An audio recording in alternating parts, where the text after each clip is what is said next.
Hi hello ನಮಸ್ಕಾರ ಸ್ನೇಹಿತರೆ, welcome back to my YouTube channel. ಈ ವಿಡಿಯೋದಲ್ಲಿ ಸಂಕಲನಾತ್ಮಕ ಮೌಲ್ಯಮಾಪನ 2 ಮಾರ್ಚ್ 2026 ತರಗತಿ 4ನೇ ತರಗತಿ ವಿಷಯ ಪರಿಸರ ಅಧ್ಯಯನ, ಇದರ ಮಾದರಿ ಪ್ರಶ್ನೆ ಪತ್ರಿಕೆ ಹಾಗೂ ಉತ್ತರಗಳನ್ನು ನೋಡ್ತಾ ಹೋಗೋಣ. ರೋಮನ್ ಸಂಖ್ಯೆ 1ರಿಂದ 12ರವರೆಗಿನ ಪ್ರಶ್ನೆಗಳಿಗೆ ನೀಡಲಾಗಿರುವ 4 ಆಯ್ಕೆಗಳಲ್ಲಿ ಸೂಕ್ತವಾದ ಉತ್ತರವನ್ನು ಕ್ರಮಾಕ್ಷರದೊಂದಿಗೆ ಆರಿಸಿ ಬರೆಯಿರಿ. 1ನೇ ಪ್ರಶ್ನೆ, ದೇಹದ ಎಲ್ಲ ಭಾಗಗಳಿಗೆ ರಕ್ತವನ್ನು ಹರಿಸುವ ಮುಖ್ಯ ಅಂಗ. ಉತ್ತರ ಆಪ್ಷನ್ ಸಿ, ಹೃದಯ. 2ನೇ ಪ್ರಶ್ನೆ, ಪಾದಚಾರಿಗಳು ರಸ್ತೆಯನ್ನು ದಾಟುವುದು ಡ್ಯಾಶ್. ಉತ್ತರ ಆಪ್ಷನ್ 2, ಜೀಬ್ರಾ ಪಟ್ಟಿಯಲ್ಲಿ.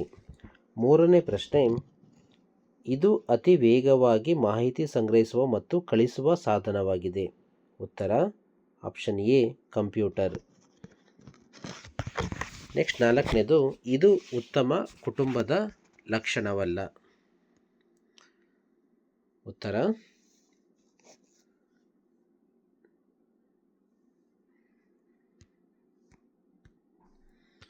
ಆಪ್ಷನ್ ಸಿ, ಹಿರಿಯರಿಗೆ ಅಗೌರವ.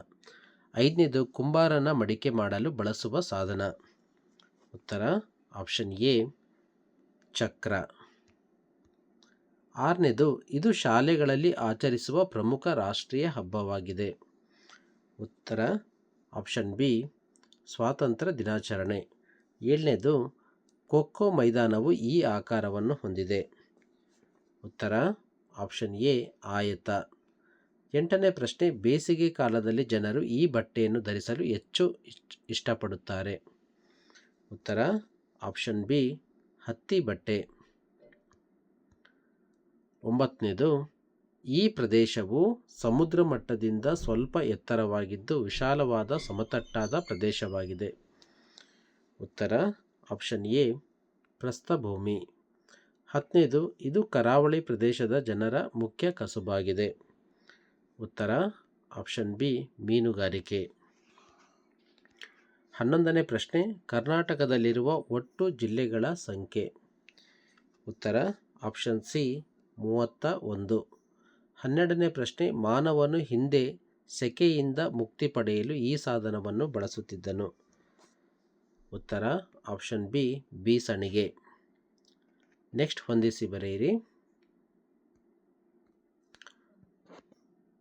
13ನೇದಕ್ಕೆ ಉತ್ತರ, ಕರ್ನಾಟಕದ ಪ್ರಾಣಿ ಆನೆ, ಕರ್ನಾಟಕದ ಹೂವು ಕಮಲ, ಕರ್ನಾಟಕದ ವೃಕ್ಷ ಶ್ರೀಗಂಧದ ಮರ, ಕರ್ನಾಟಕದ ಪಕ್ಷಿ ನೀಲಕಂಠ ಪಕ್ಷಿ.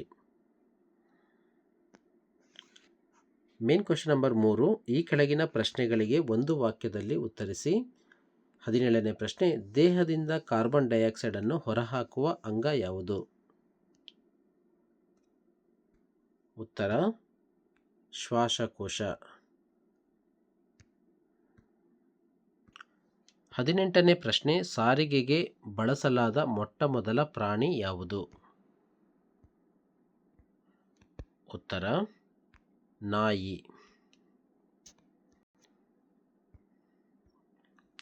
19ನೇ ಪ್ರಶ್ನೆ, ಅನುರಾಗ್ ಕುಟುಂಬದಲ್ಲಿ 10 ಜನ ಸದಸ್ಯರಿದ್ದಾರೆ, ಹಾಗಾದರೆ ಅನುರಾಗ್ನ ಕುಟುಂಬದ ವಿಧ ಯಾವುದು. ಉತ್ತರ ಅವಿಭಕ್ತ ಕುಟುಂಬ.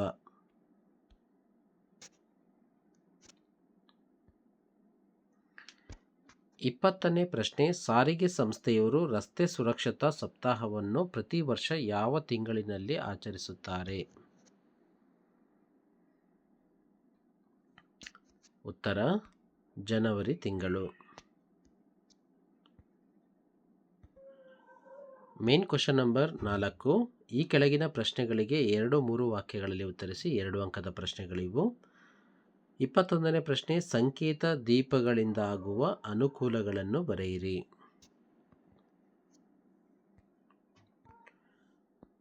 ಉತ್ತರ ಸುರಕ್ಷತೆ, ರಸ್ತೆ ಸಂಚಾರವನ್ನು ನಿಯಂತ್ರಿಸಿ ಅಪಘಾತಗಳನ್ನು ತಡೆಗಟ್ಟಲು ಸಹಾಯ ಮಾಡುತ್ತದೆ. 2ನೇದು, ಸಮಯ ಮತ್ತು ಶಿಸ್ತಿನ ಪಾಲನೆ, ವಾಹನಗಳು ಸರಿಯಾಗಿ ಓಡಲು ಮತ್ತು ಜನರು ರಸ್ತೆ ದಾಟಲು ಅನುಕೂಲವಾಗುತ್ತದೆ.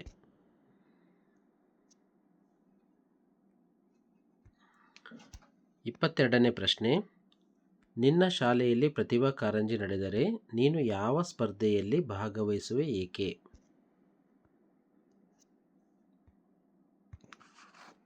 22ನೇ ಪ್ರಶ್ನೆಗೆ ಉತ್ತರ. ನನ್ನ ಶಾಲೆಯಲ್ಲಿ ಪ್ರತಿಭಾ ಕಾರಂಜಿ ನಡೆದರೆ ನಾನು ನಾಟಕ, ನೃತ್ಯ ನಾಟಕ ಅಥವಾ ಕಥಾ ವಾಚನ ಸ್ಪರ್ಧೆಯಲ್ಲಿ ಭಾಗವಹಿಸುವೆ. ಏಕೆಂದರೆ ನನಗೆ ನಟನೆಯ ಮತ್ತು ಭಾವನೆಗಳನ್ನು ವ್ಯಕ್ತಪಡಿಸುವ ಕೌಶಲ್ಯ ಹೊಂದಿರುವೆ. ಕಥೆಗಳನ್ನು ಆಕರ್ಷಕವಾಗಿ ಹೇಳಲು ಇಷ್ಟವಿದೆ. ಇದು ಪ್ರೇಕ್ಷಕರನ್ನು ತಲುಪಲು ಸಹಾಯ ಮಾಡುತ್ತದೆ. ನಾಟಕ ಮತ್ತು ಕಥಾ ವಾಚನ ಎರಡೂ ಸೃಜನಾತ್ಮಕತೆ ಮತ್ತು ಆತ್ಮವಿಶ್ವಾಸ ಹೆಚ್ಚಿಸಲು ಉತ್ತಮ ಅವಕಾಶ ನೀಡುತ್ತದೆ.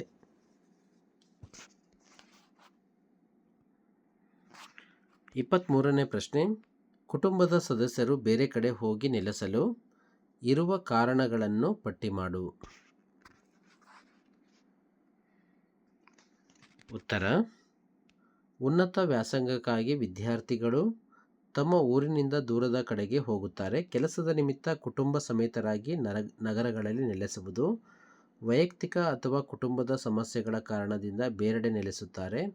ವ್ಯಾಪಾರ ವಿಸ್ತರಣೆ ಅಥವಾ ಹೊಸ ಅವಕಾಶಗಳಿಗಾಗಿ ಸ್ಥಳಾಂತರ ಮಾಡುತ್ತಾರೆ.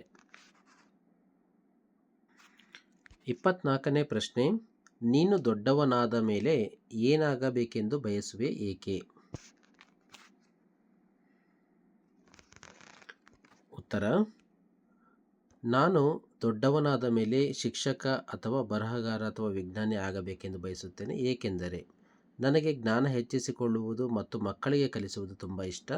ಶಿಕ್ಷಣವು ಸಮಾಜವನ್ನು ಉನ್ನತಿಗೇರಿಸುವ ಶಕ್ತಿ ಹೊಂದಿದೆ. ಹೊಸ ವಿಚಾರಗಳನ್ನು ಅಧ್ಯಯನ ಮಾಡುವ ಮತ್ತು ಹಂಚಿಕೊಳ್ಳುವ ಆಸಕ್ತಿ ನನಗೆ ಹೆಚ್ಚು. ಕಲಿಸುವುದರಿಂದ ನಾನು ಸ್ವತಃ ಹೆಚ್ಚು ಕಲಿಯಬಹುದು ಮತ್ತು ಪ್ರಭಾವಶಾಲಿ ವ್ಯಕ್ತಿಯಾಗಬಹುದು. 25ನೇ ಪ್ರಶ್ನೆ. ಖೋ ಆಟದ 2 ನಿಯಮಗಳನ್ನು ಬರೆಯಿರಿ. ಉತ್ತರ. ಖೋ ತಂಡ ಒಂದರಲ್ಲಿ ಒಟ್ಟು 12 ಆಟಗಾರರು ಇರುತ್ತಾರೆ. ಎರಡನೇದು, ಖೋ ಆಟದ ಒಂದು ಸುತ್ತಿನ ಕಾಲಾವಧಿ 7 ನಿಮಿಷಗಳು. 26ನೇ ಪ್ರಶ್ನೆ. ಬೆಟ್ಟಗಳು ಮತ್ತು ಪರ್ವತಗಳಿಗಿರುವ 2 ವ್ಯತ್ಯಾಸಗಳನ್ನು ಬರೆ.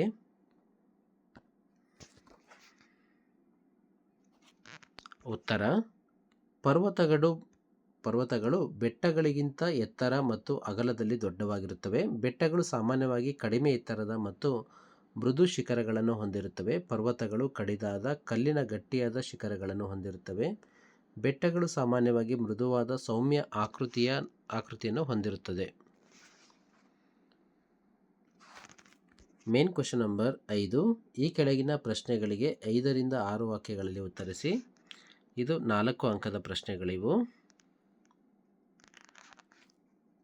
27ನೇ ಪ್ರಶ್ನೆ. ನೀರು ಮಲಿನವಾಗದಂತೆ ನೀನು ತೆಗೆದುಕೊಳ್ಳುವ ಕ್ರಮಗಳನ್ನು ಬರೆ. ಉತ್ತರ. ನೀರು ಮಲಿನವಾಗದಂತೆ ನಾನು ತೆಗೆದುಕೊಳ್ಳುವ 4 ಮುಖ್ಯ ಕ್ರಮಗಳು ಅಂತಂದರೆ, ಒಂದನೇದು ನೀರಿನಲ್ಲಿ ಕಸ ಹಾಕದಂತೆ ನೋಡಿಕೊಳ್ಳುವುದು. ಪ್ಲಾಸ್ಟಿಕ್, ಕಾಗದ, ಕಸವೆಲ್ಲವನ್ನು ಸರಿಯಾದ ಸ್ಥಳದಲ್ಲಿ ಸುಡಲು ಅಥವಾ ಪುನರ್ ಉಪಯೋಗಿಸಲು ಸಹಾಯ ಮಾಡುವುದು. ಎರಡನೇದು ರಾಸಾಯನಿಕಗಳ ಬಳಕೆ ಕಡಿಮೆ ಮಾಡುವುದು. ಪೆಸ್ಟಿಸೈಡ್, ಡಿಟರ್ಜೆಂಟ್, ಕೆಮಿಕಲ್ಗಳನ್ನು ನೇರವಾಗಿ ನೀರಿನಲ್ಲಿ ಹಾಕದಂತೆ ಎಚ್ಚರಿಕೆ ವಹಿಸುವುದು. ಮೂರನೇದು ನದಿ, ಸರೋವರ, ಕೆರೆಗಳ ಸ್ವಚ್ಛತೆ ಕಾಪಾಡುವುದು. ಸಾರ್ವಜನಿಕ ಸ್ಥಳಗಳಲ್ಲಿ ನೀರನ್ನು ಬಳಸಿ ಅಸಂಬದ್ಧವಾಗಿ ಮಲಿನ ಮಾಡದಂತೆ ನೋಡಿಕೊಳ್ಳುವುದು. ನಾಲ್ಕನೇದು ನೀರನ್ನು ಪುನಃ ಬಳಕೆ ಮಾಡುವುದು. ವಸ್ತು ತೊಳೆದ ನೀರನ್ನು ಗಿಡಗಳಿಗೆ ಹಾಕುವುದು. ನೀರು ವ್ಯರ್ಥ ಮಾಡದಂತೆ ಬಳಕೆ ಮಾಡುವುದು.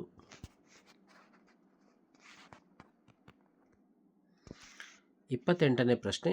ನಿಮ್ಮ ಮನೆಯ ಕುಟುಂಬದ ವಂಶವೃಕ್ಷ ರಚಿಸು.